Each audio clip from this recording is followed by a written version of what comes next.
купила 2 билета и не знала, в какой город мне ехать изначально. Нам популярность как таковая вообще она нахер не нужна. Я Пязок! Запомните, я Пязок! Вали в свой Челябинск, у тебя ничего не получится. Что я могу предложить про Даниле Поперечному? А что ты можешь предложить Гарику Харламову? Мне кажется, если человек хорошо работает, неважно, какого он пола. Я вообще не помню, что я делала лет до 13, если честно. Ёлки там вела, кролика играла. Новый клип Little Big. Ильич голый сверху со странными усами. Не, мне говорили, что у меня руки не дрожат, поэтому я снимаю хорошо.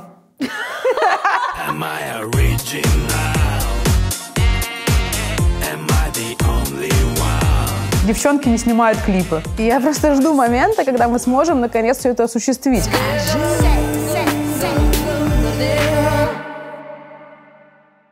Да.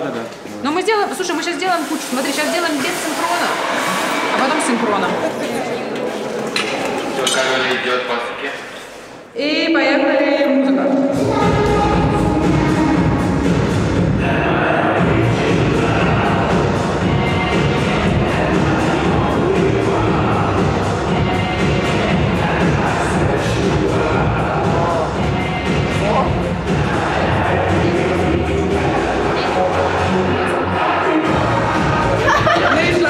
Давай еще попой.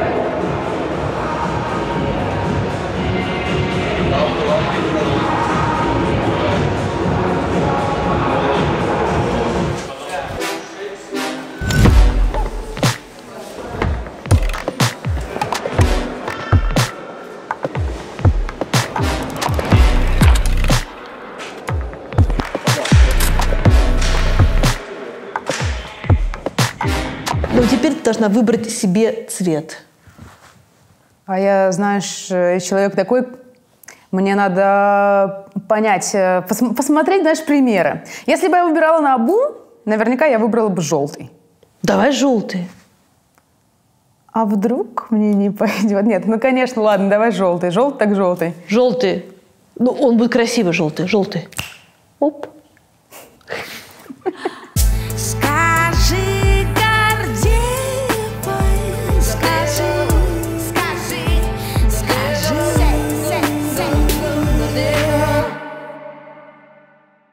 Как вы с Ильичом придумали Little Big? Это же такая странная история, где сперва идеология, а потом все остальное.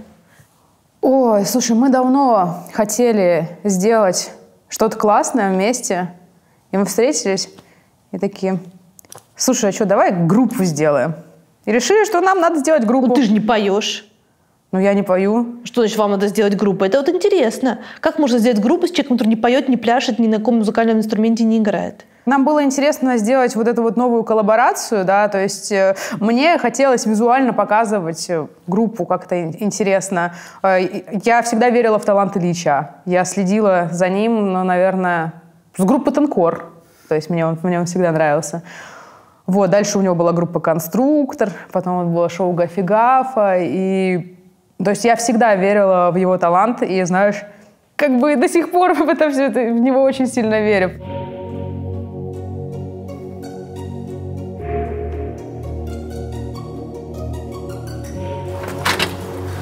Привет! Привет! Привет! Здравствуйте. Здравствуйте, здравствуйте. Заходите. Здравствуйте. Любим, Катерина. А это работники, значит, работают, строят. Здравствуйте. Это стройка. Ничего, что мы кушаем? Да, кушайте. Ничего, что мы, ребята, мы последних мы кушаем, конечно. С инспекцией. Хорошо ли вы строите? Да. Нормально. Вот Да. Из Петербурга приехали рабочие. Строят. Там обычно хорошие, недорогие бригады. Можно я поспрашиваю сразу, пока вы едите, чтобы мы пока еще не заходили в помещение, потому что там говорят очень тесно. Или нужно дать вам доесть сперва? Мне кажется, что так лучше. Мне кажется, Мне тоже так как-то по-человечески, да. Вы можете мне кто-нибудь объяснить, кем Алина Пязок является в Little Big, в организации Little Big, группировки? Алкомать. Кто? Алкомать? Это ты мне за тамаду мстишь? Подтвердите. Пруф есть, пруф есть. Она мать. Так, еще какие-нибудь есть версии? Илюш, давай, ты хороший. Да кто знает? Я не понимаю, что мы делаем. Мы делаем просто, чтобы было по приколу. А Тайгали Ну, слушай, ну нет ни одной группы, в которой был бы такой человек, как Алина, который бы постоянно находился вместе с группой, соучаствовал во всем, что делается, и с точки зрения видео, с точки зрения идей, да, с точки зрения продакшена. Но такой нет, такого примера я не могу привести. Может, я просто мало знаю. Мы тоже не знаем. Ответили они хором. Все начиналось как шутка. То есть мы решили на 1 апреля пошутить и подумали, что классно сделать такую вот группу с необычным составом. Вот. И с самого начала мы сняли «Гарлем Шейк». Вот в то время он был достаточно распространенным явлением. Вот. И потом, соответственно, подумали, что да, группу было бы тоже классно собрать. А на площадке что-то рождается или ты работаешь строго по сценарию? Ну, давай, знаешь, так, еще не ты, а вы, да, потому что мы все-таки с Ильичом снимаем вместе клипы Little Big. Это все-таки тандем, знаешь, я не хотела бы вот это как-то разделять, потому что это правда так. Вот, мы любим импровизировать, очень сильно любим импровизировать. Я люблю, когда, знаешь, у нас что-то врубается. Но с самого начала мы снимаем что-то основное, а потом добавляем какие-то штуки. Мы любим делать пришуты, например. Ну, то есть, чтобы не делать вот эти раскадровки, потому что они получаются бездушными, ты не всегда можешь угадать как-то хронометраж. Пришут как-то проще ложится на песню. То есть мы приглашаем домой кучу друзей, ну, не знаю, человек 10, каждому говорим, какая у него роль, и, соответственно, отснимаем примерно, как это будет выглядеть. Когда вы вдвоем на площадке, это ужасно тяжело, ну, мне кажется. Почему? Ну, кто-то должен сказать последнее слово. Да, смотри, получается так часто, что там Ильич, например, в кадре, да, я снимаю так, как мне нравится, то есть то, как я вижу, и прошу его посмотреть, то есть чтобы вдруг я что-то не заметила, да. Мне кажется, что в этом случае лучше, когда есть две головы, потому что ты все равно, знаешь, в порыве там, съемки, да, вот, можешь что-то не заметить. А когда у тебя есть человек, которому ты доверяешь, с которым вы делаете вместе, это же прекрасно, что вы можете делать это вместе. То есть почему это плохо-то? Конкуренции нет? Слушай, какая может быть конкуренция в этом случае? Мы же делаем одно общее дело, и мы должны достигнуть крутого результата.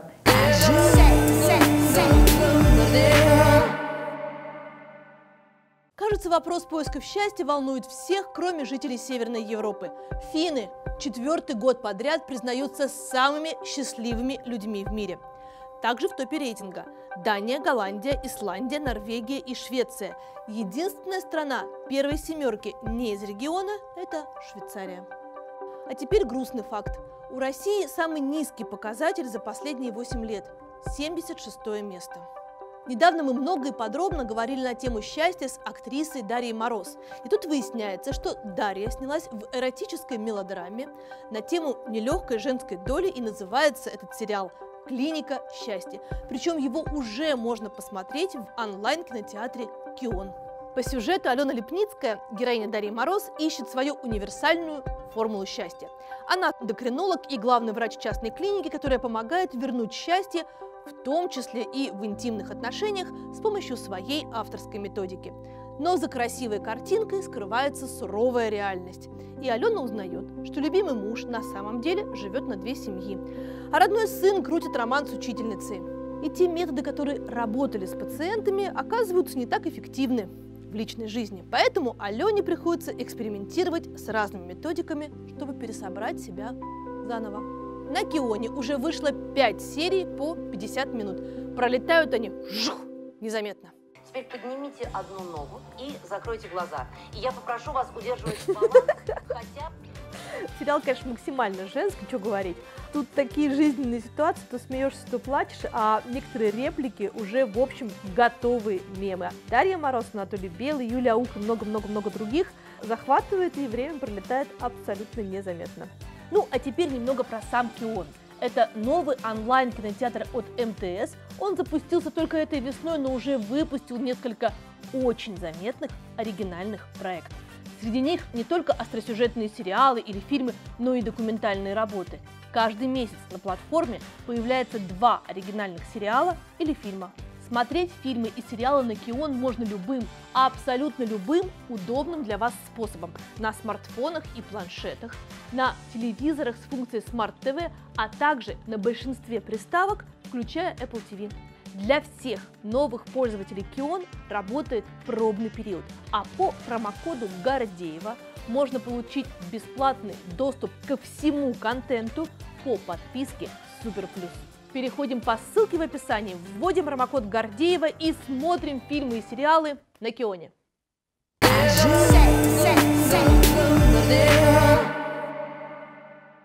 Кто главный?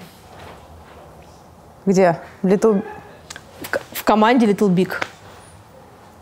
Главный в каком смысле? То есть кто принимает творческие решения там или... За кем последнее слово? Ну, за нами с Ильей. То есть ты и Ильич. Ну смотри, у нас есть такое, основные доли, так сказать. Это я, Ильич, Дэн и, соответственно, Соня. Угу. Вот. И как... Вы равноправные члены этого? У нас разные проценты. Ты не имеешь права разглашать какие? Ну, Или я имеешь? считаю, что это неправильно. Вы провели все вместе карантин в одном доме. Да. Вот, кстати. Вот мы... Вместе. Вот мы... Вот эти два. При этом никто из вас ни с кем не состоит в родственных отношениях. Нет. Только я с ним. Вот. Это мой папа. Это мой папа. Я называю любимым папой, потому что он очень похож на моего папу. Вы путешествуете вместе в одном... Мы жили несколько лет на квартире с Эльдаром Джараном. А мы еще жили не только в одной квартире, мы жили до этого еще в другой квартире. То есть... И в Америку мы постоянно В Америке гоняем, мы наши живем вместе, все вместе. Я к тебе присяду, чтобы тебя тут... Ну, если и что, а как это ловила. сказывается на вашей личной жизни? Никак. У нас нет жизни. Я с ним в команде. Ну, у нас зато есть семья. Так. Ну, ты спрашиваешь про Хорошо, родственные вы кажете, связи, это но нормально? мы же Little Big Family, смотри. Вот мы вот все семья. Это творческая семья. Вот наготовили котлеток. Как это влияет на творчество? То есть вы вот едете отдыхать, и вы все равно не отдыхаете, а вы что-то делаете все время? Да. Отдыхаем. Не, мы отдыхаем, а потом в какой-то момент приходит идея, например, и мы можем очень быстро начать над ней думать, потому что это все происходит вот так, вы знаешь, в секунду. То есть вы красите сразу Соню. Соня сама себя красит. Ну, иди, зарабатывай нам деньги. Стой вон на том углу. В этот момент я обычно готовлю им еду. Когда они Да, что-то Соня, там кстати, очень придумывают. круто готовит. Вот. Она постоянно нам готовит. Но не сегодня. В Америке просто лучшие стейки, которые мы ели, это стейки, которые Соня приготовила из американского мяса. Слушайте, а вот сейчас мы с вами сидим, а там, между прочим, проходит в этот момент Евровидение. Это большой секретик, почему вы все-таки не хотите участвовать в Евровидении? Небольшой, мы не хотим. А почему? Ну, Зачем? вот как Илюха уже же говорил, на самом деле, когда был отбор на Евровидение, то, что мы не хотим соревноваться сами с собой, потому что... Ну, это одно из. Мы еще в том году, когда нам говорили, ну, вы в следующем году поедете, мы говорим, ну, ребята, ну, зачем одному артисту постоянно ездить на вот эти конкурсы? Это от страны, тем более. Столько артистов в стране. Да, и как будто бы зацикливаться все, на одном. Ну, весь клин сошелся на Little Big. Ну, в этом нет смысла. Так что все-таки не страна выигрывает, правильно, конкурс, а артист. И это нужно артисту, а не стране. Нам, ну, что нам даст Евровидение сейчас? Ну, ничего. А Манижи... Ничего? Ничего. Сейчас уже ничего. А Манижи, там, и другим артистам, которые будут ездить туда, о которых не знали, о них узнали. Угу. Ну, это же честно. Вам важно, чтобы вас знали на Западе? Это очень широкое слово «Запад». Давайте скажу поконкретнее в Америке. Ну, хочется... Неважно. Хочется, конечно, как любому артисту. Не факт. Я не уверена, что... Я думаю, абсолютно любой артист хочет, чтобы его знал весь мир. Конечно. Смысл тогда вообще что-либо делать, если ты не хочешь общемировой там, славы. Ну, не то, что даже славы, а именно... А конкретно в Америке признание. нам было всегда плевать. Ну, знают хорошо, не знают. Ну, ладно. Ну, интересно, знаешь, иметь такую ачивку и достижение там. Первое место в чарте Billboard, например. почему нет? Это, конечно, да. Да, потому что у меня складывается такое ощущение, что вы как бы сильно туда смотрите и очень хотите как-то понять, как этот рынок устроен, и завоевать его тоже. Нам интересны все рынки. Я, блядь, первый раз даю интервью. С полным ртом. А я вас спросила, говорю, как вам? Это все равно. Нормально. Так нет, мне кажется, что так просто живи.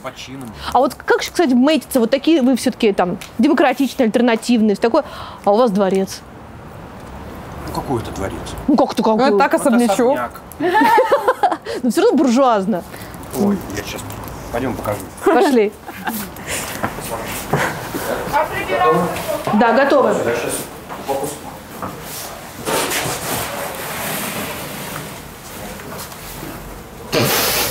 Да.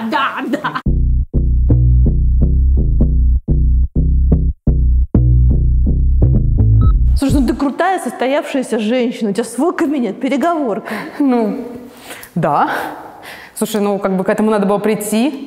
До этого 8 лет назад, знаешь, мы на гречку скидывались вот так вот. У нас было ведро, ну как ведро, баночка такая с деньгами. Мы туда скидывали мелочь, там, когда...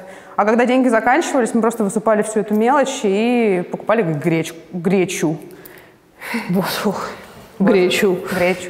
Вот, и мы жили как раз вот, когда вчетвером, Илья, Эльдар, Ира и я, и у нас там, когда не хватало денег, мы друг друга кормили, да, нам вот это вот все. А теперь, здравствуйте, ну...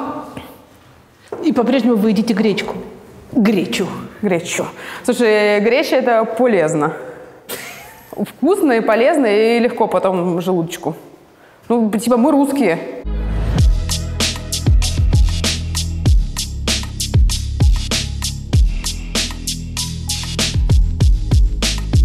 Витя и Любим – это наши саунд-продюсеры. Они написали вот совместно с ребятами все песни. Витя написал «Уна», Любим «Скибиди». Вот чтобы так, знаешь, поэти. Чтобы, да, понимать, чье авторство. Дальше Саша у нас ассистент Ильи и Сони. А Вася у нас занимается мерчом. И вот эти вот все наши футболочки, и все вот эти штучки делает Вася, соответственно. И он брат Сони. Да, это единственная родственная связь. Единственная родственная связь. Вы ее нашли. Кстати, да, я так... Все как в России. Ну все, да. На самом деле... Сам устроился. В смысле, он конкурс, что ли, проходил? Он сам Да написал ладно. письмо нашему директору, не сказав никому. И Денис его позвал, они пообщались, соответственно, он его взял, и он не знал, что Вася брат Сони. Так, Соня, Да, я. расскажите просто про Соню. Мне кажется, этот человек вообще представления как бы не нуждается. А вот интересно, что вы скажете все-таки. В Америке, когда у нас нет денег, мы красим ее. Это шутка. У нас юмор специфический, не обращайте внимания. Ничего. И, наконец, Илья. Я не знаю, я не узнала его. Ну, Это просто парень зашел. Просто панк тусуется здесь. Весь ободранный, порванный. это колени порваны, посмотри. колени. Господи Иисусе, это успешный коллектив. Как вы живете с ощущением того, что вы достигли потолка, вы как бы все очень крутые, самые известные... Почему мы потолка достигли? Ну, с внешней точки зрения, вот выше уже никуда не прыгнешь. Ой, да как не, вы сами это ставитесь? чего? Так, у нас как будто У нас самое как- начало, это- первая Да? ступенька. Это вообще, Да. ну, хорошо, ну, есть какая-то популярность, но у нас популярность как у Нирваны? Нет. Как у Queen? Нет. Так вот к этому же надо стремиться, а не просто... Нам популярность как таковая вообще нахер не нужна. Ну, тут просто популярность. Нужно же иметь что-то легендарное, знаешь, вот сделать группу легенду, это круто. Просто популярность, она как бы... деньги это, конечно, хорошо, это прям я люблю деньги, да все любят деньги. Но есть обратная сторона популярности. Тебя постоянно заебывают. Ну, постоянно. Все что-то от тебя хотят. Все от тебя ждут. Да, ждут-то это ладно. А когда они просто от тебя ждут, они тебя не трогают. А так все пытаются от тебя отщипнуть. Давай ты у меня тут. Постоянно ты не можешь поесть в ресторане. Тебя пытаются сфотографировать, коротко снять. с тобой сфотографироваться. У меня был случай, когда я кушал, подходит человек ко мне, я ем с набитым ртом, он говорит, можно сфоткаться? Я говорю, я ем. Он говорит, да ничего страшного. Кушай. Да мы сегодня так интервью записали.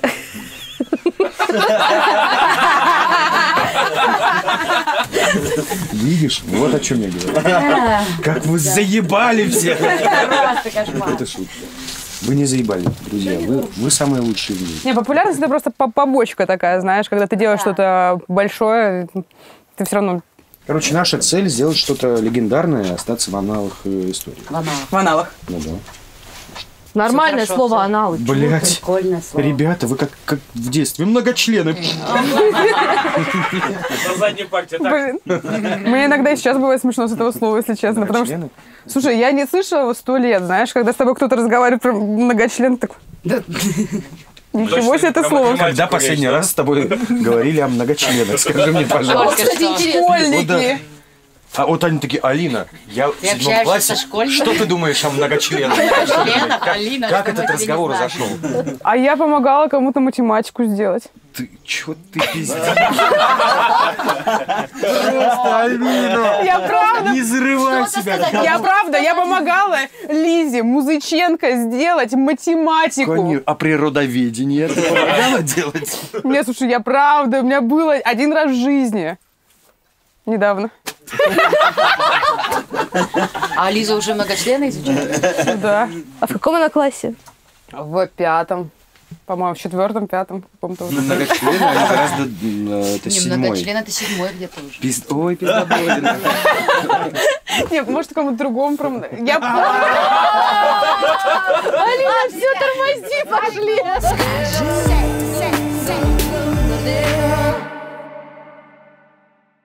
Чем обусловлено то, что в клипах Little Big всегда есть сумасшедшие камео? Камео с клоунами, камео со звездами, с Дедом Морозом, с кем хочешь. И это всегда, мега популярные в России люди, и они всегда оказываются в кадре, и там у них есть по сценарию маленькая, но роль. Ну, не всегда, не в каждом клипе. У нас вообще история такая, что мы очень любим, чтобы в наших клипах снимались люди, которые уже там снимались, во-первых. То есть без Данилы Поперечного вы теперь никуда? Ну, смотри, например, поговорим так. У нас есть Полиночка, да? Полиночка снялась уже в 4, по-моему, клипах Little Big. У нас есть Коля Киселев. Это человек, у которого бар «Эль Капитас». Между прочим, из 50 лучших баров мира на 27-м месте. И он снимался, по-моему, в 7 клипах Little Big. Так. Мы очень любим, когда у нас приходят те люди, которые у нас уже играли. Вы платите за это? Ну да. Ну, то есть кому как, знаешь, там. Ну, вот это как раз интересно, кому как. Ну, что я могу предложить, например, Даниле Поперечному? Ну, вот да. Ну, то есть кому-то платим, кому-то не платим. То есть, А что ты можешь предложить Гарику Харламову? Ну, что, да. Только любовь? Ну, мы друзья, в первую очередь. И знаешь, мне очень радостно то, что наши друзья нас поддерживают и верят в нас. Они приходят к нам сниматься, и для них это фан часто. Да, у нас часто снимаются друзья. Гудок снимался в 2 клипах. По-моему, в 2. По-моему, в 2, я уже не помню. Данила Поперечный, Моргенштерн у нас снимался в обоих клипах «Скибиди», «Гонфлат». Вот сейчас у нас в клипе «Everybody» снялась «Глюкоза». Гарик Харламов снимался. Ну, это приятно, когда ты можешь позвать друзей на съемки, и они еще супер крутые актеры.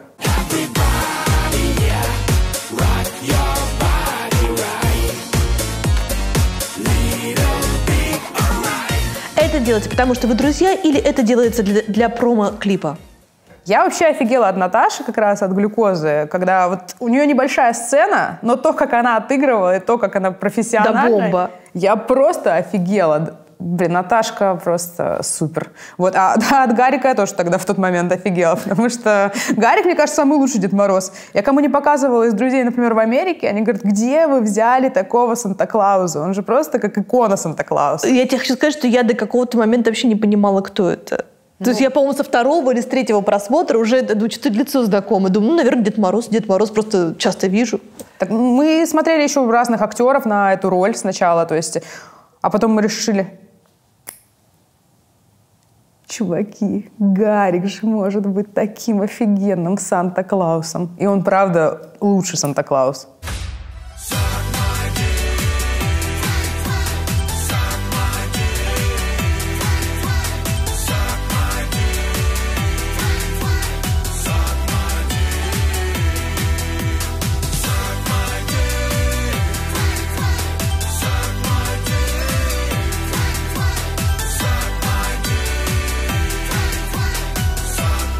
Suck My Dick, ты считаешь, что он зашел? Ну, он был веселым. Ну, то есть... Нет, он был классным. Я с ним Новый год встречала. Но вопрос отклика аудитории, он зашел? Какой-то аудитории он понравился.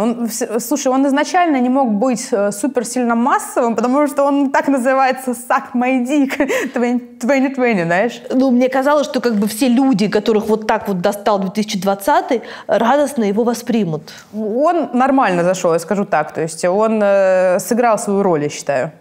У тебя очень странный круг людей, с которым ты работала, поэтому давай мы его обсудим. Сосо Павлиашвили, твой дружочек.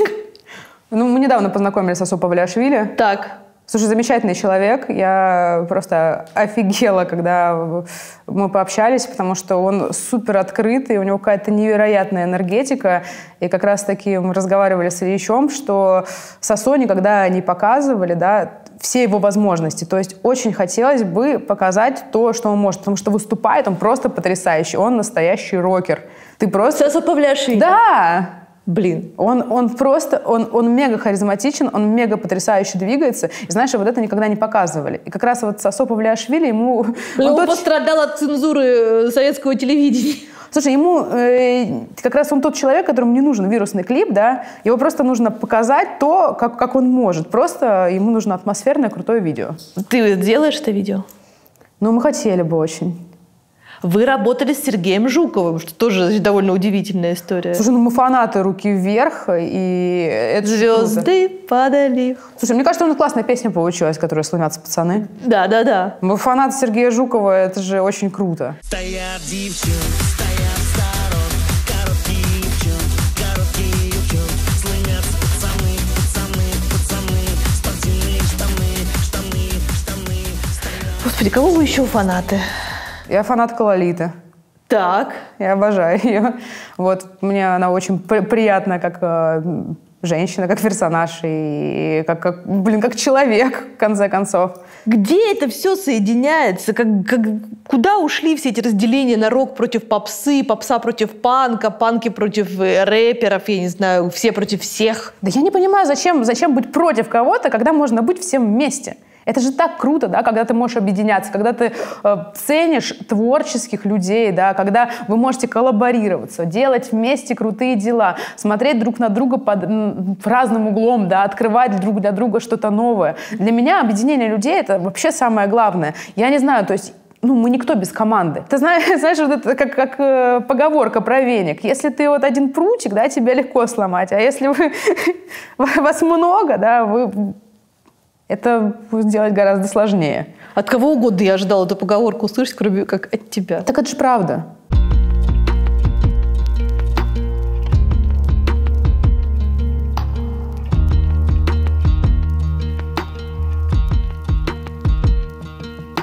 Да, где мы находимся?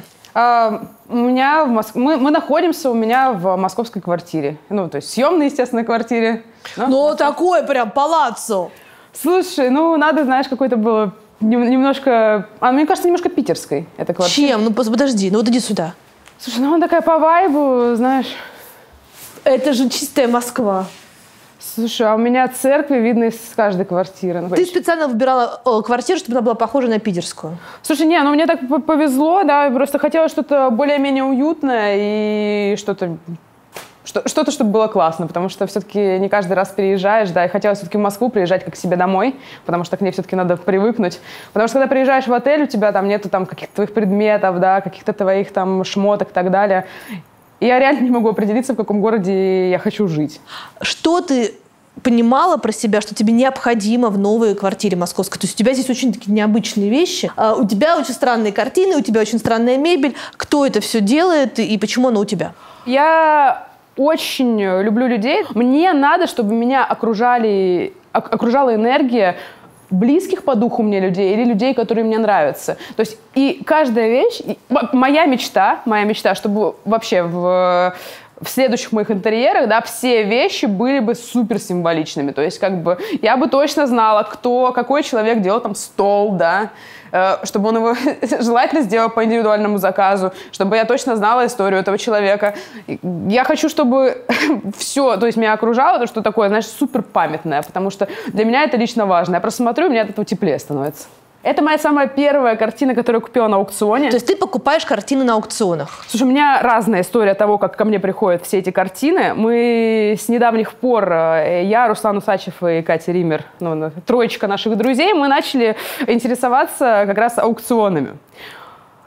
Я пока, честно сказать, очень немного знаю про искусство, да, до конца, то есть, потому что я не так давно этим увлеклась, но я поняла, что коллекционирование мне интересно, да, и то есть, когда спрашивают, например, что коллекционировать, я слушала просто несколько, как это, в Клабхаусе, когда еще Клабхаус был.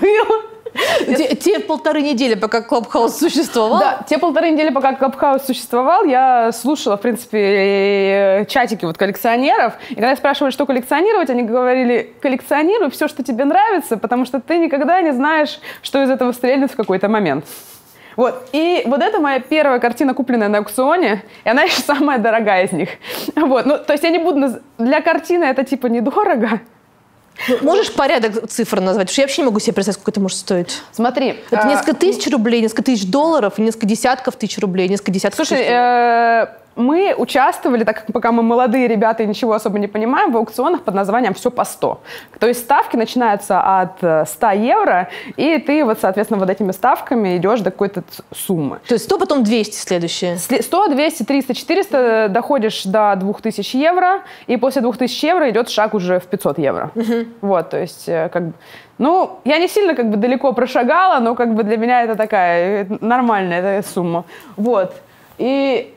Честно сказать, я ничего практически не знаю про этого художника, потому что мне просто понравилась его картина. Я вчера еще, знаешь, решила посмотреть точно, как его зовут. Автора зовут Антон Кузнецов, он все рисует в жанре такого сюрреализма. Я просто смотрела его картины, мне они очень понравились, я поняла, что мне кажется, что здесь она будет прекрасно висеть. То есть, вот.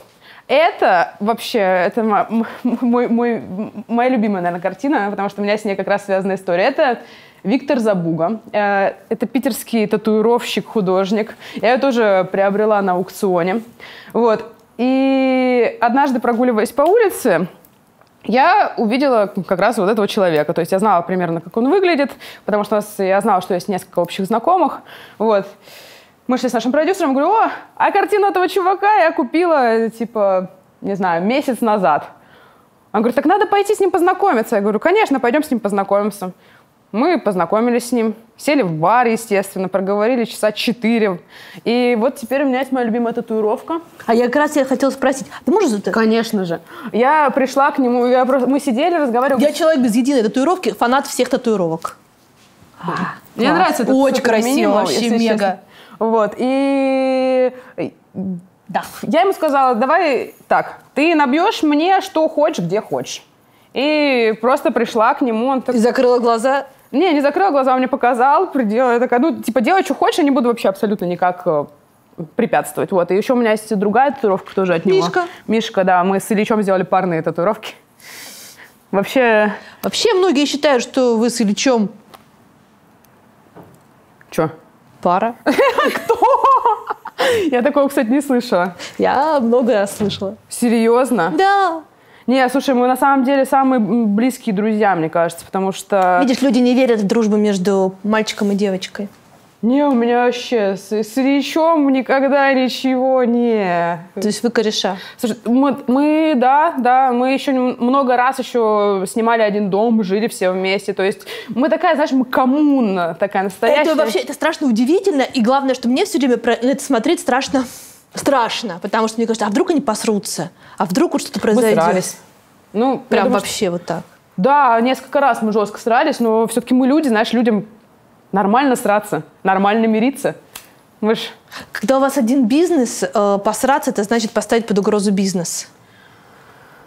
Слушай, ну мы же все-таки адекватные люди, мы же понимаем, что обида, вот это все эмоции, да, это какие-то чувства. Мы умеем разговаривать и умеем решать конфликты. Я считаю, что это очень важно. Знаешь, очень важно друг друга уважать и ценить, и действительно верить друг в друга. И когда ты друг в друга веришь, все эти конфликты, они становятся как бы, ну, таким пустым, знаешь.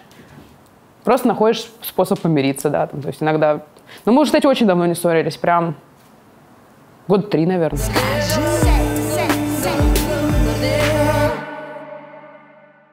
Есть Россия, которая довольно нетолерантная страна. Это 2013 год, если я правильно понимаю. То есть никакой истории про то, как мы всех принимаем, и все люди равны, все люди как бы имеют равные возможности, еще вслух громко не звучит. Вы организовываете группу, в которой фронтменами выступают 2 маленькие девушки. Ну да. Но это лихо.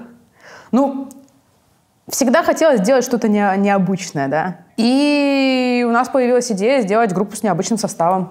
Чтобы Так появилась Анна. Так появилась Анна и Олимпия. То есть вы специально их как-то искали, чтобы Анна была маленькая, Олимпия была... Ну, Олимпия тоже маленькая. Ну, Олимпия повыше все-таки. Нет? Да, нет, смотри, я вообще Анну давно знала. Я снимала про нее свою курсовую работу на фотофакультет. Когда она работала воспитательницей? Она работала воспитательницей, но я ее первый раз увидела на тату-фестивале, и она в этот момент плевалась огнем.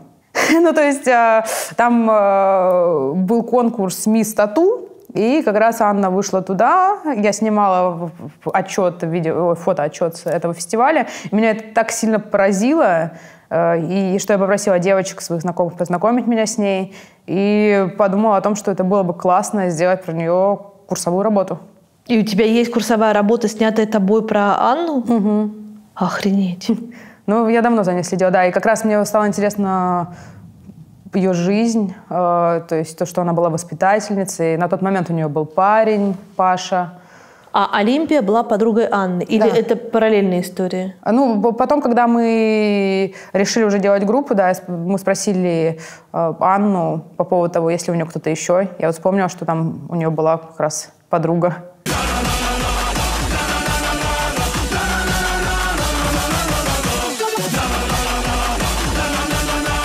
Но это не фрик-шоу в итоге получилось. Ну, это не... И такой задачи не стояло. Не, мы не хотели никогда делать фрик-шоу. Мы подумали о том, что необычный состав будет прикольно смотреться. Это была первоапрельская шутка, и было интересно. То есть мне Ильич предложил, говорит, а давай в русском стиле еще все это сделаем. Мы подумали, класс, так, ладно, работаем с русскими стереотипами. Так. Ну и получилось так, что этот клип просто зашел. Мы его выложили в интернет, и он сначала начал набирать наши русские просмотры, а потом на следующий день мы офигели от того, что там просто вот такое вот полотно французских просмотров. Французских? Да, потому что этот клип нашел французский блогер, вот The Cut его звали, и он в этот момент был одним из самых популярных французских блогеров и рассказал, соответственно, в своем блоге. И французы просто очень сильно угорели. Вот, и у нас там было... И мы такие, что? Мы сделали клип, и там, не знаю, там 100-200 тысяч просмотров из Франции. Что? Как это вообще возможно? В 2013 году. В 2013 году, да. Там еще, знаешь, YouTube не так сильно смотрели. Это правда, что Анна ушла из группы, потому что она считала, что карьера воспитательницы важнее? Слушай, в тот момент она много чем хотела просто заниматься. То есть и она хотела быть и воспитателем, она хотела играть еще в одной группе, она хотела быть и актрисой, и всем-всем-всем. И поэтому она хотела заниматься множеством разных деятельностей. И да. И вы продолжали общаться? Ну, мы уже реже общались. Вот. Но у нас всегда были очень хорошие отношения. Смерть Анны – это большой удар для тебя? Я была на похоронах. Ой, прости, я тут немножко... Ну, я тебе скажу так, что даже если мы с ней какое-то количество долгое времени близко не общались, я могу сказать, что это важный человек в моей жизни, потому что, ну, в общем, прости, Знаешь, сложно вот этот момент формировать мысли. Я, знаешь, скажу так, это просто важный человек в моей и в нашей жизни, в жизни группы Little Big. То есть после расставания вы остались все равно близки друг к другу? Ну, мы остались в хороших отношениях, естественно. А Аня всегда, то есть все говорят, что она всегда с большой любовью вспоминала время, когда она была в группе. А не жалела, что ушла? Мне кажется, жалела. А вы? Ну, не знаю. Ну, то есть так вышло, то есть она же не говорила об этом даже. Да. Не, никогда не говорила, что типа я там жалею или еще не жалею. Мне просто очень кажется, что она была такая очень одинокая. Что есть такая вероятность. Вообще, мне кажется, что сложно. Ей было сложно, я думаю. А Олимпия? Что Олимпия? С ней вы общаетесь? Ну, сейчас мы редко общаемся. Ну, бывает, да, иногда. Немножко. У вас есть мысли о том, чтобы сделать какие-то новые совместные проекты? Или это вообще вопрос не стоит? Олимпия всегда хотела быть актрисой. Вот. И она сейчас развивается в этом ключе. Она сейчас в сериале снялась. Я очень рада, что у нее это все получается. Вот. А это тяжело, когда группа набирает обороты, и при этом меняется состав тех, кто это начинал? Знаешь, мы же все принимаем. Люди приходят, люди уходят, люди меняют мнение. Все в нашей жизни относительно. Давай так.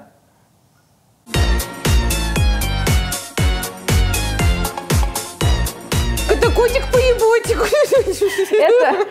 Это картина от мистера Браун-Грина. Это человек, который нам рисовал первые обложки для Little Big. Я не знаю, как его зовут по-настоящему. Я не знаю, как он выглядит. Я общаюсь с этим человеком 7 лет. И я я созванивалась с ним по телефону, мы разговариваем часа по 3, например, и так далее. Я не обращаюсь к нему по имени, потому что я правда не знаю, как его зовут. Но я могу сказать, что в целом как-то мы какие-то близкие друзья. Мне очень нравится... Класс! Да. Я очень надеюсь, что когда-нибудь мы все-таки познакомимся. Ну, а если не познакомимся, значит, у меня есть такая история тоже. Мне в каждом доме нужна картина Ильича. Как вы понимаете, это перевертыш про вегетарианство. Да. Вот. Ты вегетарианка? Я нет. А Ильич? Тоже нет. Но... А коров защищает. Угу. Вот. И мне нравится то, что у Ильича такая как раз, знаешь, вот этот стиль какого-то плаката, да, то есть он очень любит вот эти яркие цвета, простые формы, и у него все так хорошо, композиционно. Не, очень круто. А насколько вообще для тебя визуальное важно? Визуальное мне важнее всего, наверное. Я супервизуал. То есть ты можешь фильм смотреть без звука? Не совсем. Слушай, конечно, в фильме, да, я хочу врубаться во весь смысл. Но... Клип можешь смотреть без звука? Могу. У тебя есть клипы, в которых тебе видео мега заходит, а текст вообще никак? Да, и конечно. музыка тоже? Бывает, конечно, да. Не очень часто, я скажу так, а бывает. Даже у меня есть несколько своих старых работ. Я не буду говорить просто чьи. Так. Ну, это было снято году в 12-м, мне кажется, знаешь. Я думаю... Сейчас мы быстренько прикинем, кому ты там снимала в 12-м году? 12-й я сказала, это был не 12-й. Так, поехали. Нам пришла картина. Ё-моё. Слушай, вот кайф такие посылки получать. Мы действительно очень-очень сильно дружим с мистером Браун-Грином, как говорится. А это от него картины? Да. Мы как-то очень, по-моему, опасно режем. Пластырь? Да. Вот оно, проступает искусство. Little Big, Little Big, Little Big. О, это сделано. Наш мир, который мы создаем, мне очень нравится, что у нас есть действительно мир, да, в котором мы живем. Он такой немножко сказочный, немножко странный, а может быть, не немножко. Вот. И как раз-таки вот наша любимая Годзилла, кепочка охрана, в которой постоянно ходил Илья много лет назад. Вот эта вот картинка от турецкого художника, который нам нарисовал кусочек в клип AK-47. Ну, соответственно, Скибиди, Уна, что у нас тут, Банана, Dead Unicorn, кстати, именно обложку к Dead Unicorn как раз-таки и нарисовал мистер Браун-Грин. Он просто немножечко ее сейчас улучшил. Трансформировал. Он ее трансформировал, потому что он добавил туда еще опарыши из клипа Life in the Trash. Ну, соответственно, я думаю, что здесь есть что поразглядывать. Если я тебя спрошу, ты когда будешь дома? Ты когда поедешь домой? Ты что представишь себе? Ну, Питер, наверное, да, конечно. Питер, не Челябинск, не Москву. Ой, Челябинск вообще не... Слушай, я не могу домом сейчас вот называть, наверное, да. Это очень важный город в моем становлении, но я уже от него отвыкла, понимаешь? Ну, то есть, это действительно, это такая ностальгия, да, но я его сейчас не считаю домом. Я прожила в Питере 12 лет практически, вот, и этот город меня сделал.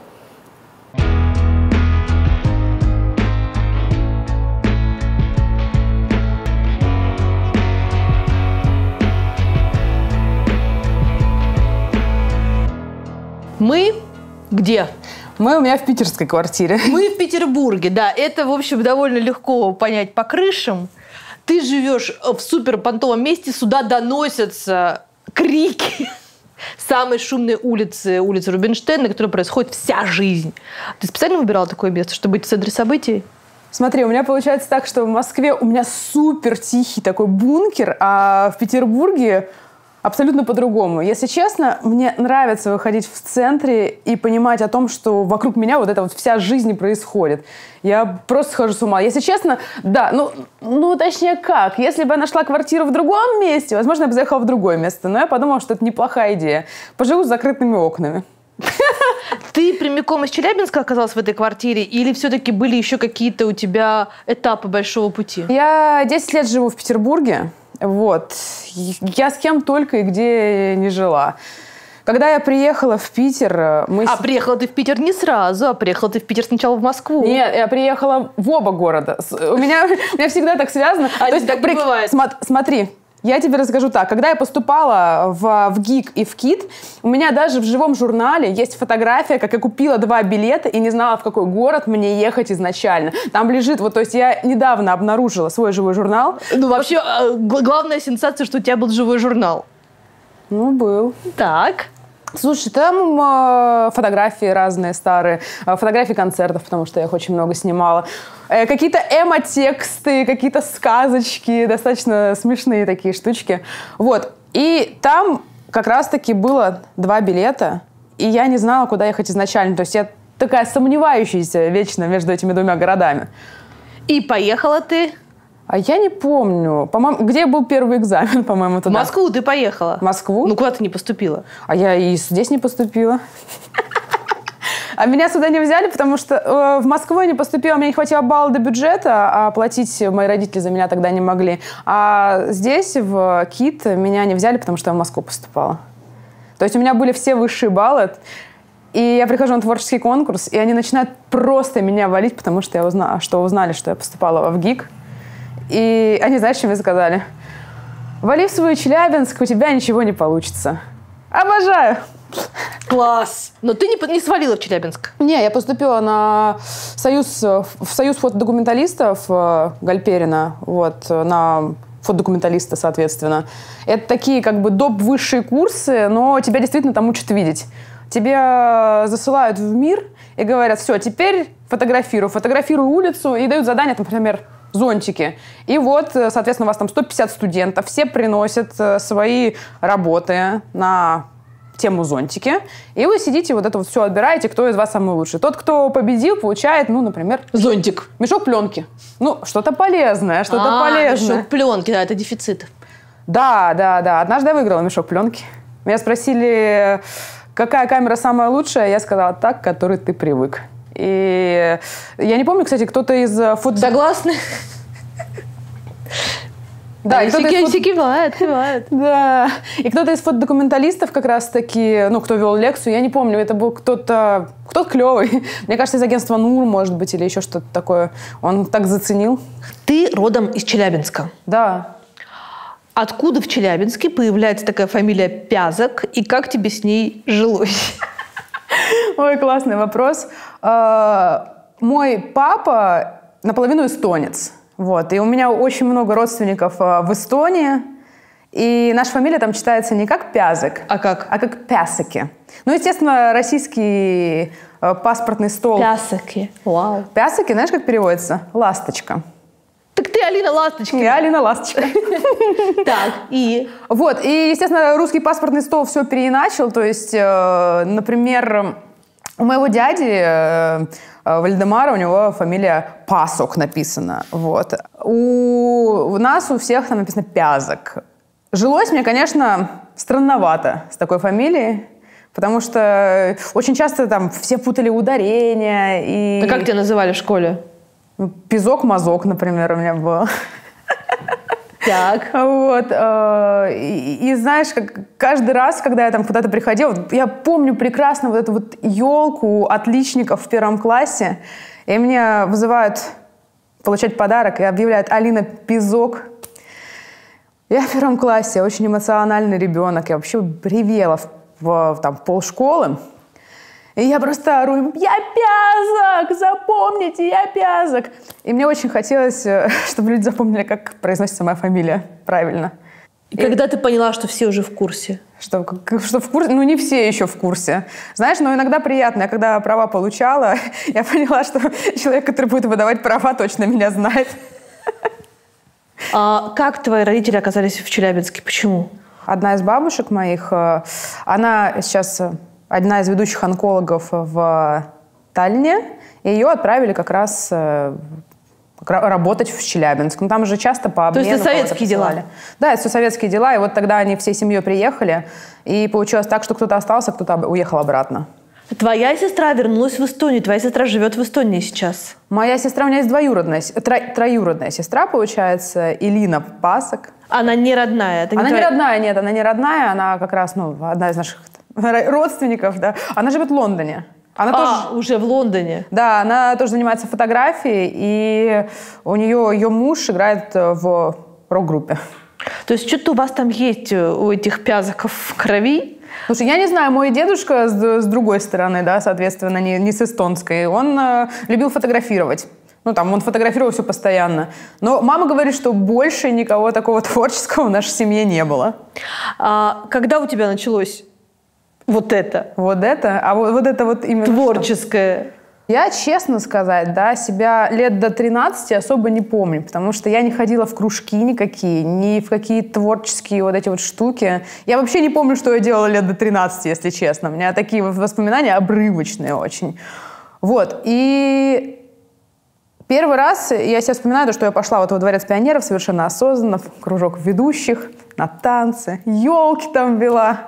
Ну, типа, кролика играла какого-то там, Снегурочку даже несколько раз перепадала. Кролика играла? Ты что, как ты кролика играла? Ну, то есть, как бы смотри, ты знаешь, как елки детские проходят, когда вот у тебя... Там точно нет кролика, там есть Снегурочка, Дед Мороз. Там же есть постановка. Извини. Вот, и там у нас была большая постановка на много разных ведущих. И мы там делали, там, не знаю, 6 елок в день отводили. То есть у нас было такое, что ты ведешь 3 елки, и еще есть такая история, она называется «Каравелла», она называлась в тот момент. И это когда к тебе приводит целый класс, и ты вот совместно с другим ведущим, которому тоже лет 14, развлекаешь весь класс там вот этими конкурсами и так далее. А по какой музыке ты тогда угорала? Слушай, в то время все равно были диски, кассеты, но мне кажется, что я уже начала слушать Джен Эйр и Психею. Mm-hmm. Вот. А так, конечно, знаешь, путь становления... Как путь становления? 8 лет, мне кажется, я слушала Абву и Акву. Вот. А потом далее вот начал попадать русский рок, вот это вот все, Наутилус Помпилиус, ДДТ. А потом, когда я пошла на танцы, как-то рэп начал появляться в моей жизни. По MTV ты смотрела? Да, я смотрела MTV, конечно. Там я до сих пор помню, что у меня был любимый клип Софи Эликс Бекстер. Да. Вот, где она на танцполе. Блин, он был офигенный, там классный был сюжет. Да, он снят красивый, там классный сюжет, и он был, то есть, в принципе, даже он на тот момент был очень необычным. Там не просто получается, что кто-то на фоне танцевал. Хотя на MTV много всего классного крутили. Для тебя тогда была важнее музыка или видос? Я, честно сказать, вообще не знаю, что мне в тот момент было важно. Я никогда в тот момент не думала, что я свяжу свою жизнь с фотографией и с музыкой. То есть я просто, знаешь, я смотрела какие-то видео, какие-то клипы и все такое. То есть оно как-то, знаешь, у меня все стало появляться абсолютно случайно. То есть знаешь, как у меня камера появилась? Я работала на местном телеканале, и мой оператор купил себе фотик. Я говорю, о, прикольная штука, а дай попробовать. Взяла попробовать, и говорю, на следующий день прихожу и говорю, можно я тебе за него деньги верну, а ты себе другой пойдешь купишь. Вот, и мне как-то так понравилось снимать. Я тогда отбирала у некоторых операторов камеру, что-то там вот пыталась тоже снимать. Она такая тяжелая была, большая.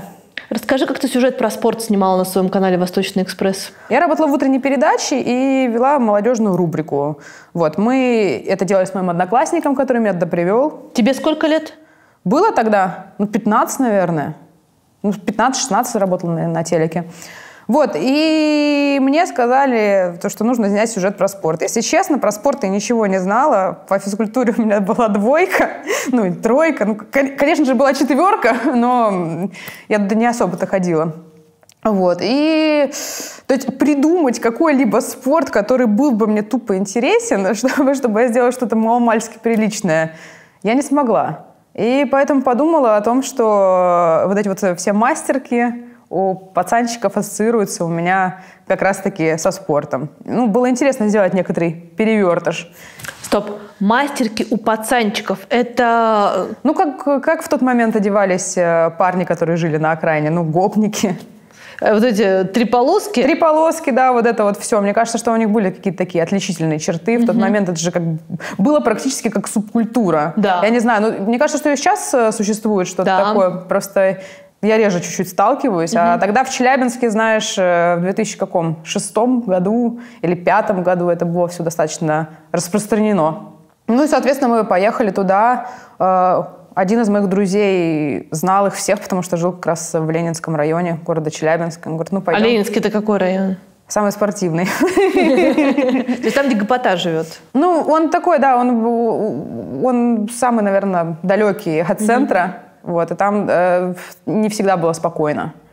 Вот, я там никогда не появлялась и попросила моего знакомого как раз помочь мне с ребятами. То есть потом уже прилетели другие ребята, им всем стало интересно, они увидели камеру, я их всех спрашивала.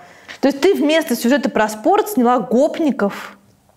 Да. Это же есть некоторые... В спортиках. Да, я их спрашивала, как связано то, что они ходят в спортивных костюмах и спорт. Каким спортом они занимаются? Считаешь ли ты себя спортивным человеком? Не знаю, вроде да, на 50%. Почему на 50%? Ты, например, ходишь сейчас в спортивном костюме. Почему ты не считаешь себя полностью спортивным человеком? Потому что не веду здоровый образ жизни. Почему ты не ведешь здоровый образ жизни? Вот так вот.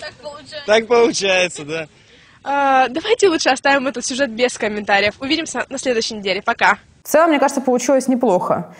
Я, знаешь, там в скейт-тусовке, когда я пришла к нам на памятник Курчатова, все там тусовались, ребята начали пожимать мне руку и говорить, что я большая молодец, что это очень забавно. Сейчас тебя что-нибудь с Челябинском связывает? Мама, папа живут в Челябинске, да. А какие-то отношения с городом существуют? Если честно, уже, наверное, только ностальгия по Челябинску. То есть какие-то, знаешь, ты вспоминаешь какие-то времена, да. Я вспоминаю времена, когда... снимала клип «Триагрутрики», вот это вот все. А так я редко очень там появляюсь. Но мне приятно, например, было прийти в школу. На меня очень сильно повлияла моя классная руководительница, потому что она всегда поддерживала в нашей школе творчество. Она разрешила тогда сделать мне команду КВН.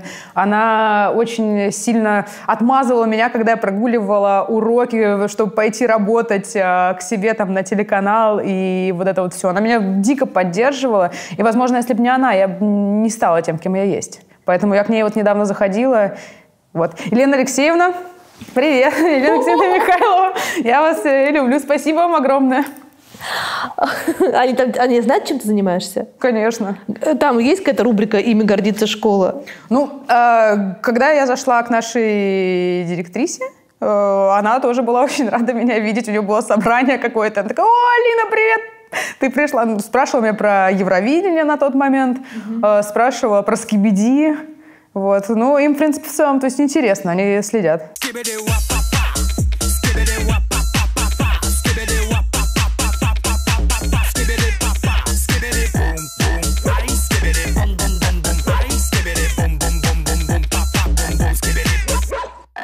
А знают знают ли эти все прекрасные женщины, что ты в своей многообразной карьере в том числе снимала порно-ролики? Не уверена. А как ты дошла до жизни такой?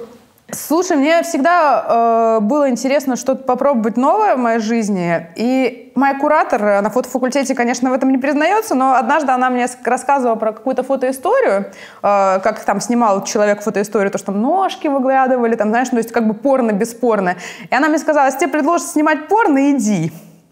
Вот. И я подумала, что вообще все это прекрасное приключение, знаешь, для того, чтобы мне хотя бы было еще что-то вспомнить. Как оказалось, ну вот ты в Челябинске снимаешь спортивные сюжеты, ведешь канал, потом ты приезжаешь в Москву, в Петербург, поступаешь, не поступаешь, ну, занимаешься фотографией, хочешь заниматься кинодокументалистикой. В какой момент всего этого прекрасного и очень такого вызывающего восторг кинематографического пути возникает возможность поработать в порноиндустрии? Слушай, я была в Чехии, мне там был знакомый, который говорит: не хочешь попробовать? Я такая: ну, why not? Давайте попробуем. Я даже несколько раз это делала, скажу я так.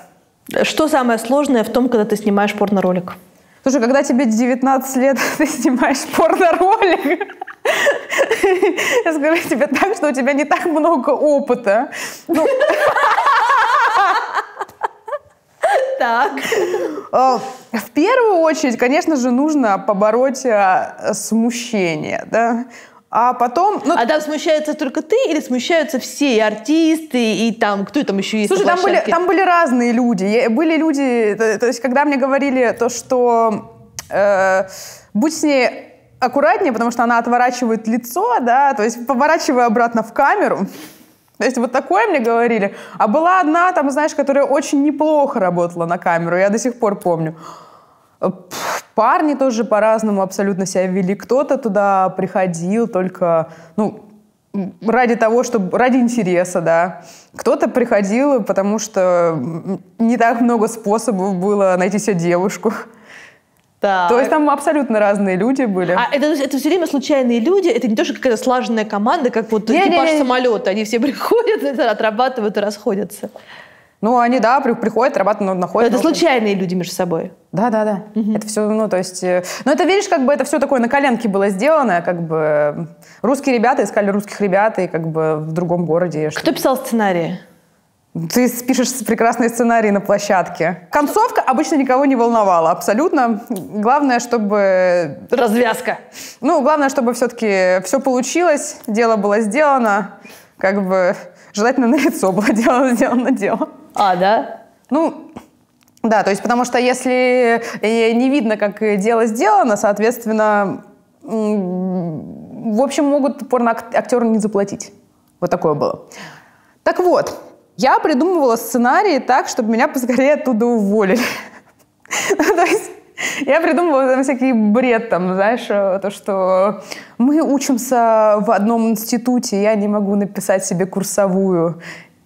Давай я за тебя ее напишу, а ты мне ее отработаешь. Вот такие истории мне было интересно придумывать. Или какая-то у меня была история, сейчас вспоминаю. Там, знаешь, а-ля мне сказали, надо снять БДСМ, вот, и типа девчонка пришла к парню домой, попросила у него денег, к нему позвонили в дверь, она побежала искать его кошелек, он зашел в тот момент, когда она взяла кошелек, сказал, что теперь он ее накажет, мы связали ее тостером, потому что больше было нечем, а потом в конце еще он показал, что в кошельке нет денег.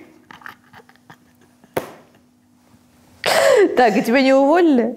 Не, мне говорили, что у меня руки не дрожат, поэтому я снимаю хорошо. Слушай, это огромная карьера, я считаю. Сколько роликов ты сняла? Не знаю, штук 6-7, наверное. А ведь тут их теперь смотрят. Слушай, я не знаю, как их найти, я бы сама их посмотрела с радостью. Вам нужно придумать Little Big, какое-то продолжение всей этой истории. Такой опыт пропадает. Все возможно, я скажу тебе. Все возможно.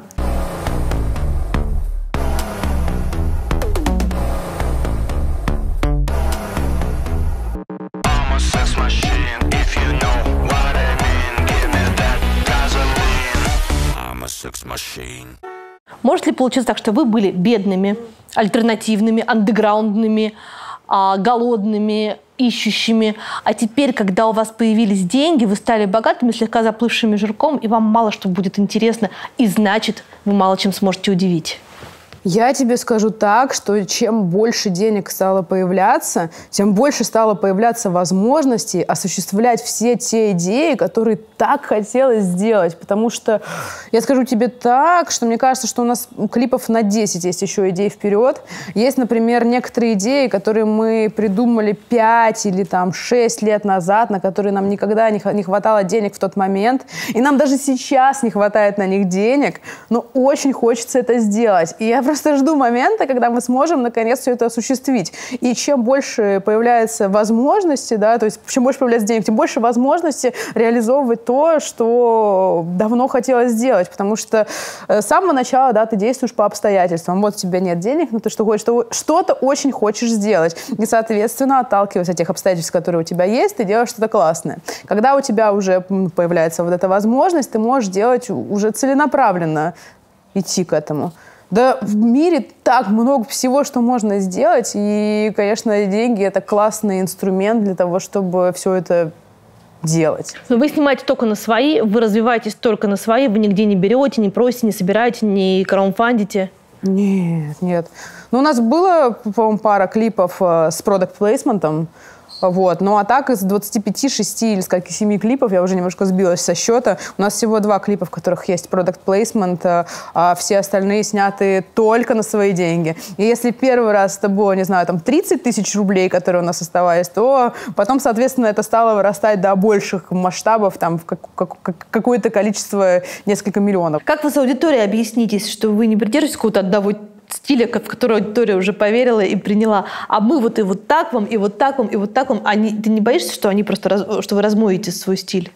Слушай, у нас есть аудитория, которая говорят, мы хотим Dead Unicorn срочно, да, а есть аудитория, которая говорит, мы хотим скибиди. У нас много разной аудитории. Ну, что с этим делать? Мы делаем то, что хочется. Ну, вот так вот. Здесь котик тут будет. графон будет, да, я поняла. Котик.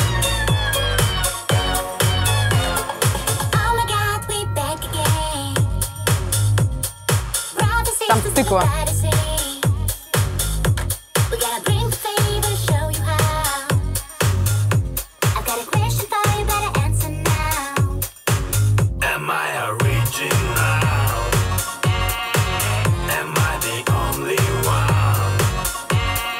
Я думаю, что немногие это заметят. В клипе Everybody, если мы посмотрим на клип, да, там есть кукольные вот эти моменты. Да. Это совершенно новая для нас технология. И я хотела заметить то, что замок сделан из картона Лизы Чернобай. А вот это вот все кустики, которые там есть, на фоне которых стоит Ильич, это гречка, которая приклеена на пенопласт. Нет. Да. И то есть они сделаны настолько просто тонко ребятами, что не все понимают, да, то есть как... Это кукольники делали? Да. И там мы работали с ребятами с Союзмультфильма. У нас там работала женщина, которая снимала домовенка Кузю.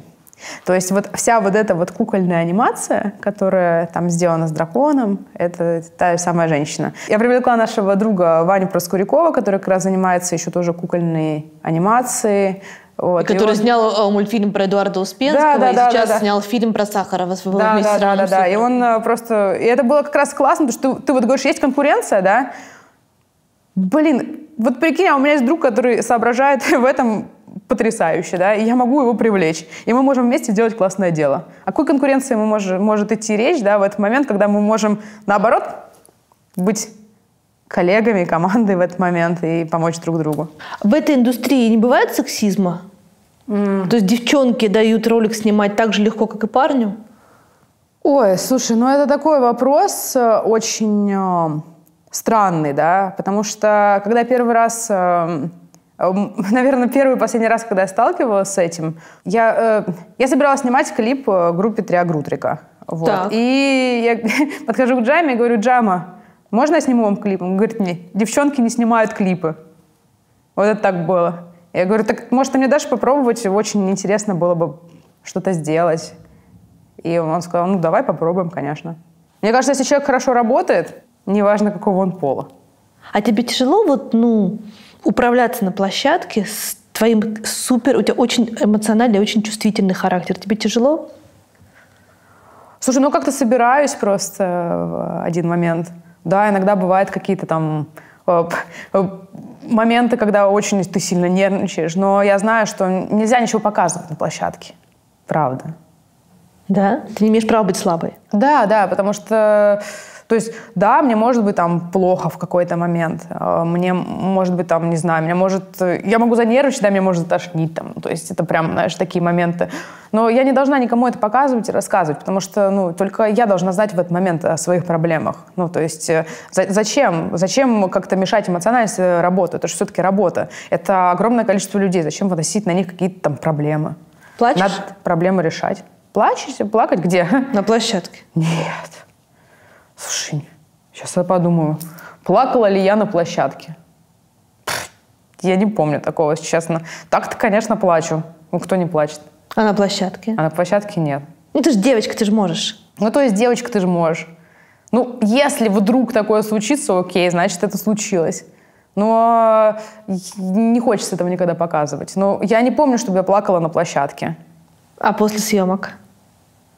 После съемок? Слушай, обычно, если честно, я выхожу как из лучшего летнего лагеря со съемки, потому что у нас собрана команда всех людей, которых я уважаю, ценю, с ними классно поработать. Мы, наконец-то, все вместе встретились и, наконец-то, начинаем реализовывать все, что мы надумали. Прикинь, я так обожаю этот момент, потому что до съемки мы согласуем все, вплоть до ткани, еще каких-то моментов, деталей. Я обожаю детали, я обожаю то, что ребята приносят на площадку, то, что мы договаривались. И когда ты понимаешь, что твоя задумка становится реальностью, и ты уже наконец видишь эту декорацию, построенную Дашей с постановщиками, костюмы, которые принесли стилисты, ребята уже заходят на площадку, эти красивые с мейком, и ты такой, это будет круто. Знаешь, я, наверное, к этому отношусь, то есть как к иммерсивному театру.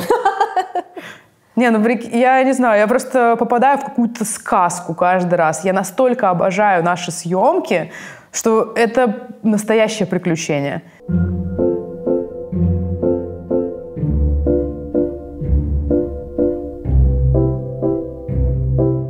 Если вы снимаете в Петербурге, вы снимаете в павильоне на Ленфильме. Если мы снимаем в павильоне в Петербурге, да, мы снимаем на Ленфильме. А почему Ленфильм не соответствует представлению о современной киностудии? Сама, если честно, не знаю. У нас альтернатив-то других в целом и нету. Сейчас у Ленфильма новые хозяева. То есть здесь Федор Бондарчук всем заправляет. Слушай, это совсем... это не похоже на Федора Бондарчука. Я думаю, что... Здесь еще не успели что-то менять. Знаешь, я надеюсь на это. Я рассказываю все такие свои догадки. Я очень надеюсь, что просто они не успели сделать ремонт. Окей, потому что вряд ли Федор является фанатом. Я не думаю, что просто здесь часто кто-то появляется из них. Запах поколений. Да, это точно. И звук поколений, знаешь. И скрип паркета тоже поколенческий. Скрип поколений. Но Мосфильм же выглядит совсем не так. Слушай, это Петербург. В Петербурге, видишь, нет индустрии, то, о чем я тебе говорила. Клип Little Big. Мой родной коридор, можно сказать так. Мы здесь очень много времени, конечно, провели. Здесь мы снимали клип Skibidi Romantic Edition. Мы строили там не подиум, а такой, знаешь, мини-бассейн, да, какой-то такой подставочка, чтобы можно было лить дождем. То есть у нас нет технологий, то есть у нас нету в Питере павильонов, да, где можно водой побрызгаться. Поэтому нам пришлось построить самим эту штуку, и потом часов 6, наверное, ее откачивали насосом. То есть все это было совсем непросто. То есть мы часто ставим такие задачи, которые до нас никто не реализовывал.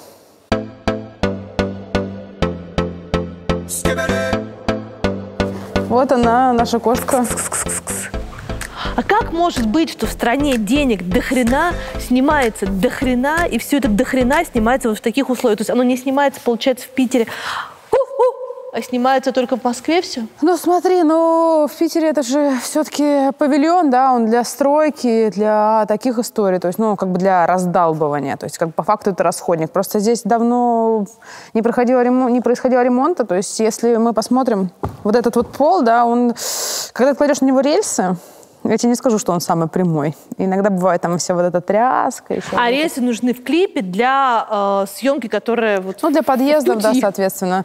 Какие-то наездики, отъездики, вот это вот все. И здесь иногда надо выбрать какое-то удобное положение для этого подиума. Вот. Соответственно, вот там гримерки находятся. А так, в целом, да, это расходник. Просто, конечно, хотелось бы, чтобы он выглядел поновее. Здесь гримировался кто? Илья Прусикин! Еще. Группа Little Big, соответственно, вся. В общем составе с клоунами и клоунами. Моргенштерн Алишер Тагирович вот здесь гримировался. Боже, здесь гримировался Моргенштерн. Я не знаю, здесь висит уже мемориальная доска. И Гунфлад здесь гримировался. Не, это просто какой-то склад. Это Моргенштерн. Все, здесь закрыто. Нам не открыли гримерки сегодня. Вот там вот просто гримерки находятся. Понятно.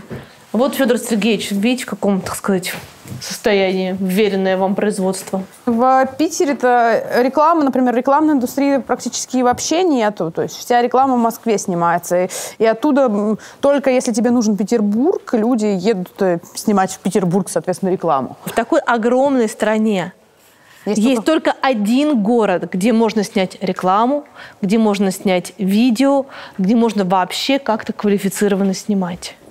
Я не знаю, для меня это тоже вопрос такой очень странный, риторический. Это тоже причина того, почему ты перебралась в Москву? Почему вы все перебрались в Москву?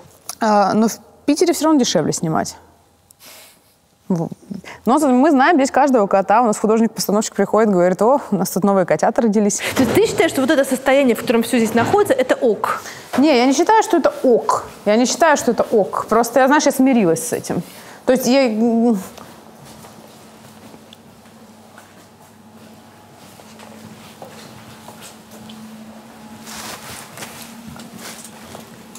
Ох, сейчас нам влепят. Там никто не снимает. Ты просто в рации стоит. Пошли. Когда мы начали снимать клип «Everybody», мы хотели снимать это на зеленке, нам пришлось снимать на синем павильоне. Но зеленка, конечно, в состоянии таком, что нам приходится самим ее перекрашивать. То есть, видите, она всегда достаточно такая пыльненькая. Блин, ну просто это могло бы приносить сумасшедшие деньги, если бы оно было в нормальном состоянии. А посмотри, вот, видишь? Посмотри вот на вот эти штуки. Мне каждый раз под ними иногда бывает страшно сидеть. Там написано, там, то есть год. Там, по-моему, 1964, что ли, проверка. А там на какой-то из них написано. Ты сидишь обычно, смотришь и находишь эту дату. На самом деле потенциал действительно огромный. Смотри, то есть это такая огромная, крутая циклорама по факту. Но пол, например, он не очень ровный. И то есть мы часто сталкиваемся, что там сложно клеить всего. Дырочки. Да, но, говорю, друзья, работаем с тем, что есть. А что нужно сделать с Ленфильмом, чтобы это все превратилось в приемлемую киностудию, в центральную, приемлемую, классную киностудию? Слушай, наверное, нам... Я не знаю. Людям сложно как бы взять и открыть там что-то новое, большое в Петербурге, да, такие типа, все, мы открываем киностудию. Как ты себе это представляешь сейчас? Я, честно сказать, я вот не представляю себе это. Это же не замкнутый круг, это цепная реакция. Ну, то есть у нас же все и так есть в Москве, да, то есть и люди переезжают туда, соответственно. То есть очень сложно вот это вот изменить и говорить, так, все, мы открываем киностудию в Питере. Я знаю, что многие в целом, то есть в киноиндустрии любят Петербург и хотят здесь делать что-то, вот, но просто так сложилось.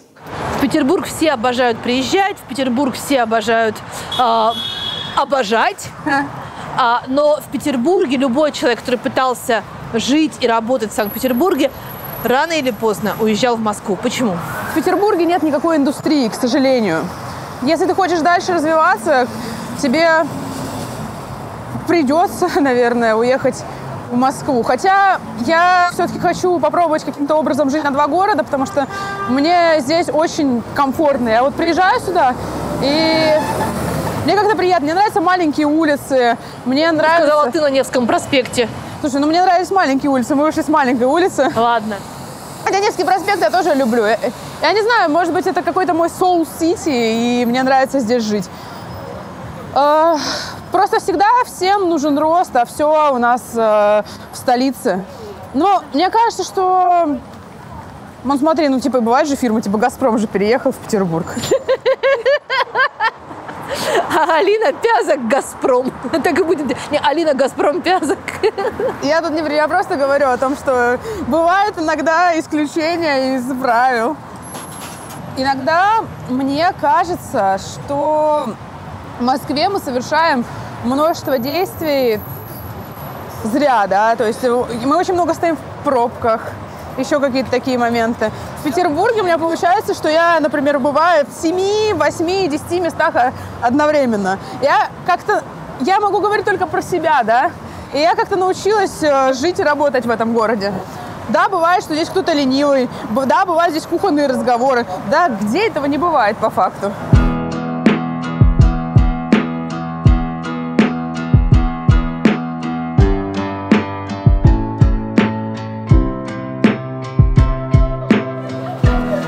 Ой.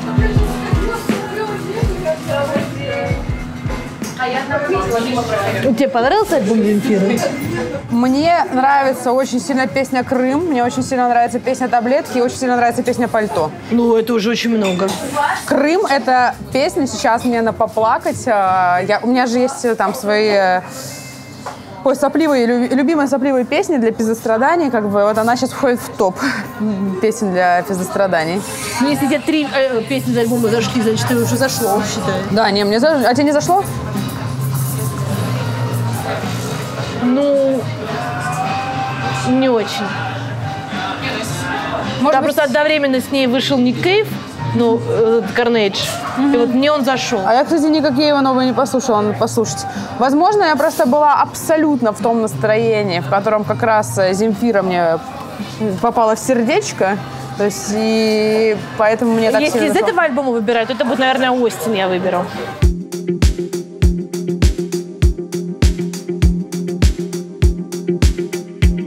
Да, это Катя, наш младший продюсер. Еще и реквизитор. И вообще, знаешь, на самом деле я тоже не буду вешать ярлыки, кто чем занимается, потому что у нас все такие, знаешь, мультиинструменталисты, скажем так. Что у вас тут еще есть? Давай сразу пойдем в студию, где можно присесть, как-то прилечь. Да, пойдем. Это кухня просто, что уж. Здравствуйте. Давай тогда сюда. Это наша монтажерская комната. У нас просто немножко получилось так, что все уехали, когда у нас был карантин. Вот, и поэтому сейчас здесь только Ванчо. Ванчо у нас тоже... Вот я рассказывала про всех, что все супер мультиинструменталисты. Ванчо, он как бы... Он режиссер монтажа, он и дизайнер, и что, Ванчо? Да, все понятно. Администрирует. И что-то там уже делает. И что-то понемножечку делает. А вот сейчас сторис делает. О, ничего себе, еще и Руслан Усачев. С днем рождения. Спасибо большое. Зато все могут знать теперь, какого числа мы делаем... Все держится. Молчи.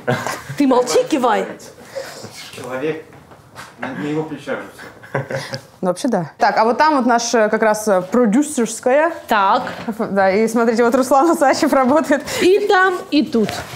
Руслан Усачев вот пишет сценарий, видите? Новый клип Little Big. Так. Ильич голый сверху со странными усами. Странно выглядящие, необычно выглядящие люди. Маленькие люди. Животные поют. Конец. Сони не было. Соня зато была одненькая.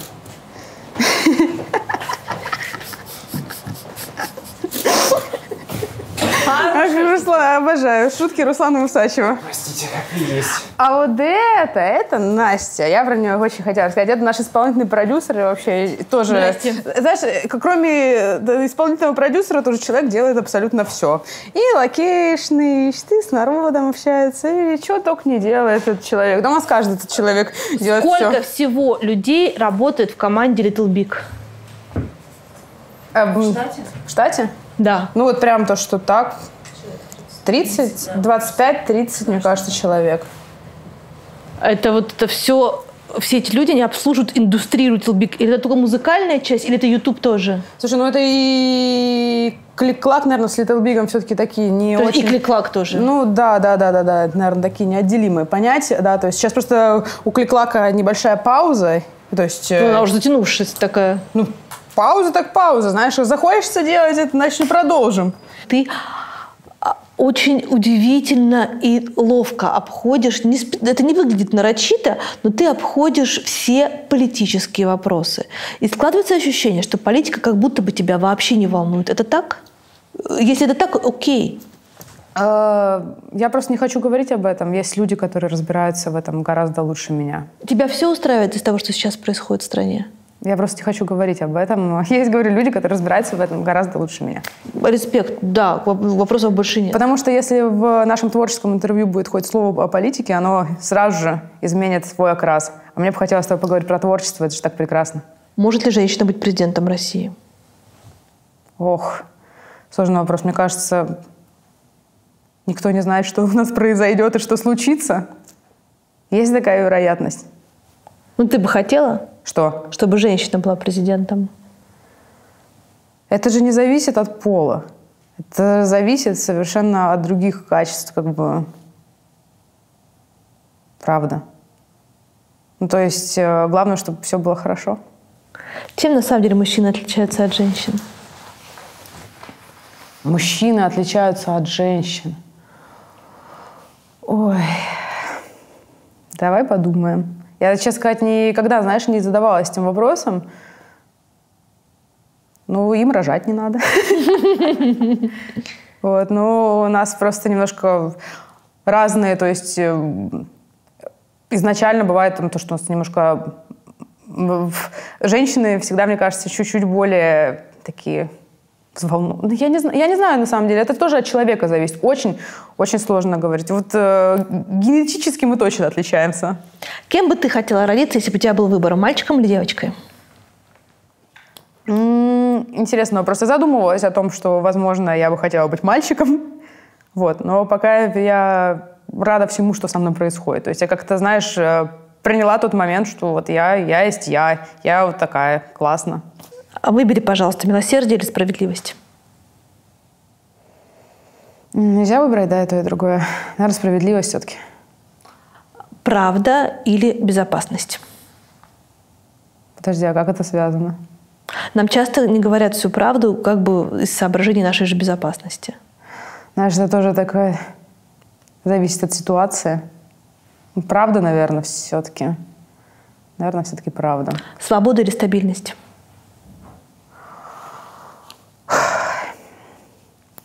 Какие сложные блицы у вас. Да. Свобода или стабильность?